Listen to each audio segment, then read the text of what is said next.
What if I told you that understanding your skill levels is like having a personal report card for life? But not just any report card, one that reveals the hidden patterns in your intelligence. I'm creator Drews, and today I'm going to show you something I created that helps me discover fascinating insights about my own abilities. From breakdancing to coding, from basketball to filmmaking. I mapped it all out, and what I found might surprise you. Welcome back, I'm creator Drews, and I made something fun, something creative to help track my intelligence. Let me take you guys back. I created this report card to show my different skill levels and how well I'm doing in each skill. I picked up a lot of different hobbies over the years. I was breakdancing in high school and college, and I was playing a lot of basketball after college. I started a little bit of software engineering. I started filmmaking and flying drones. So I thought all that was pretty cool. It was a lot of fun learning those different skills. I know for myself, it's easier for me to get past the beginner stage and do the intermediate stuff. But most of the things that I did, I could never hit the advanced skills, the advanced moves. Like for breakdancing, I couldn't do flares or halos. The hardest move I could do was 1990s. For basketball, I practiced and I did drills, but there was still like a next level. I knew I kept hitting that ceiling. So I just wanted to chart all of my skills and see where I am, how I'm doing in each one. Now with the help of AI, it made it much easier. It gave me a consistent framework to work with. I first started with these guidelines. I have the relationship with the skill to see how seriously you're taking the skill. And I can be super passionate about everything. Some things you just like to do for fun or just as a challenge. So enthusiasts, hobbyists, amateurs, and dabblers. And then the skills and self-assessment ratings. Here's a breakdown of the different skill levels. Novice, just starting out, and then beginner, intermediate, advanced, and expert, mastery level. So I tried to rate myself in each skill, and then I gave myself a skill level.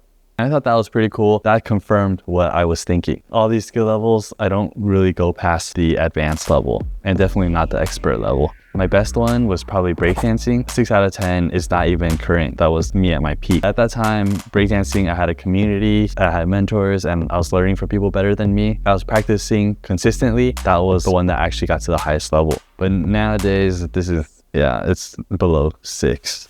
Basketball, I really enjoyed. Nowadays, I'm playing a lot of piano. That's why I gave myself an enthusiast rating. Snowboard ground tricks is the other one that I'm focusing on. It's where I'm focusing my stats, but I'll get to that later. And I want to up my filmmaking and editing skills so I can create and post more content. Okay, after I finished this, I saw, I don't have what it takes right now to get to the advanced level. Now I know what to focus on. I knew there was these 8 different types of intelligences, so I wanted to categorize these skills into those intelligences. 9 different intelligences. Existential. It's up to you if you want to include that one or not, if you think about that. So I had AI categorize my skills into these different intelligences. And what's cool is many of these skills combine multiple intelligences. For example, filmmaking uses spatial, interpersonal, musical, and linguistics. I thought it would be cool to focus on skills that help you boost multiple intelligences. I found it fascinating where I could do that all at once. And then the stuff down here is more for skill mastery. So like I said, I'm stuck at that intermediate level. And this is what I need to actually master the skills. Dedicate consistent practice time, study experts in your chosen fields, break down complex skills into manageable parts. It's a journey, not a destination. These different types of intelligences, I categorized them, and then I added those skills into corresponding intelligences. So, okay, that's pretty cool. But